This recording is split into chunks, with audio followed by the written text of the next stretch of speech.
النهارده ان شاء الله معاكم مهندس عبد الله المصري. زارعين فول حراتي.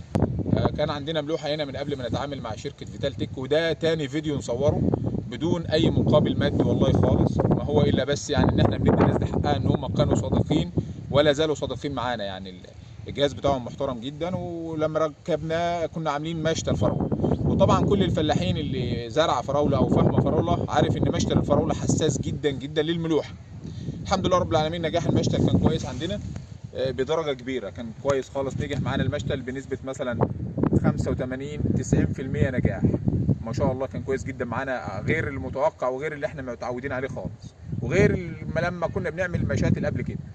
والحمد لله رب العالمين خلصنا مشتلنا وبعناه، وحاليا زارعين فول على الجهاز. وبرده تعالوا شوفوا الفول عامل ازاي، بسم الله ما شاء الله، نتائج كويسه جدا، ما فيش اي اعراض نهائي للملوحه على الارض، ولا لها اي تاثير على النبات، ولا حتى لها اي تاثير على الزراعه. يعني ما شاء الله المحصول مش وحش اهو، كويس.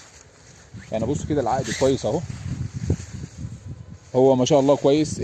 طول العود يا جماعه وصل لحد 170 سم، يعني الفول ده رقد ووقف تاني، وما خدش تكلفه عاليه والله خالص، بل اقل من المتوسط. لو قلنا متوسط هنبقى ظلمناه، اقسم بالله هو اقل من المتوسط.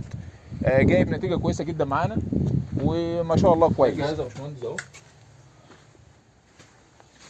الجهاز ده راكب يا جماعه بقاله 10 شهور كده، فيتال تك كده، معالج ملوحه، جهاز محترم وكويس. وهم كمان طوروا الجهاز وظبطوه دلوقتي، بقى فيه امكانيه ان الجهاز يبقى محفور عليه الاسم، وحاجه كويسه خالص والله ان يتحفر عليه الاسم ورقم التليفون، بحيث برضو ان هو الجهاز يبقى خاص باللي هو شاريه. يعني فيه خصوصيه في البيع كمان، ان انت عايز جهاز بيتعمل لك الجهاز باسمك ورقم تليفونك محفورين عليه.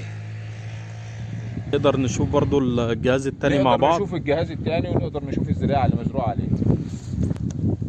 هات الجهاز بقى عشان اعرف.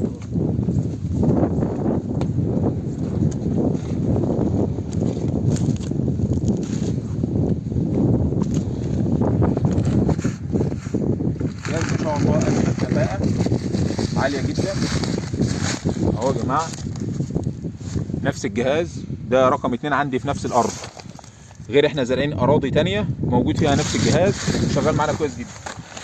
واللي يخليني مطمن وياخد بدل الجهاز 6، مش علشان خاطر بحب الجماعه اصحاب الشركه ولا حاجه والله، لكن هي علشان خاطر ان هي نتيجه محترمه وحاجه يعني قيمه مقابل سعر. انا اخدت بضاعه كويسه وسعر كويس ونتيجه كويسه جدا وضمان 50 سنه. يبقى الجماعه اللي بيبنوا يا جماعه او بيحاولوا يدقوا ابار جديده عشان البير بتاعه ملح، لا ما تشغلش بالك بالملوحه، ما تشغلش بالك بيها، لان انت خلاص يعني بربع ثمن البير الجديد هتاخد جهاز معاك يقعد 50 سنه، بربع ثمن انك تدق بير جديد وتغير المكان وتبني عليه اوضه جديده وتحط عليها باب حمايه جديد وتتعب نفسك في الجديد، هتكلف نفسك كتير. فاقل من ربع الثمن البير بتاعك هتجيب جهاز ملوحه يقعد معاك 50 سنه. ونتائج الزرعه، واحنا زارعين عليه فاصوليا، في ارض طلعت اهي فاصوليا دي فاصوليا.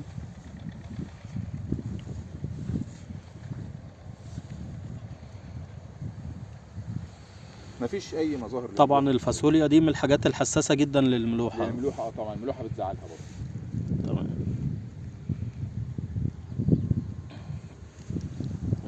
بندي الناس زي ما قلت في اول الفيديو، بندي الناس دي حقها، لان المنتج بتاعهم منتج محترم واثبت كفاءه وقيمته عاليه جدا كويس جدا مقابل السعر بتاعه، والنتيجه بتبين. انا بالنسبه لي هو احسن مما ادق البير بنسبه مثلا نقول 80%.